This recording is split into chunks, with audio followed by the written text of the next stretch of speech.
গাড়ির ফিটনেস ও লাইসেন্স না থাকার কারণে দুর্ঘটনা হলে বিআরটি এর সংশ্লিষ্ট কর্মকর্তাকেও দায় নিতে হবে বলে জানিয়েছেন সড়ক পরিবহন ও সেতু উপদেষ্টা মোহাম্মদ ফাউজুল কবির খান।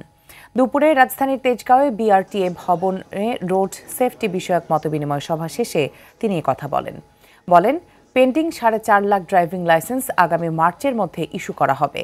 মালিকানা পরিবর্তনের ক্ষেত্রে কেউ অসুস্থ থাকলে বিআরটিএ থেকে কর্মকর্তা গিয়ে অথবা ভিডিও কলের মাধ্যমে সমাধান করবে বলেও জানান উপদেষ্টা।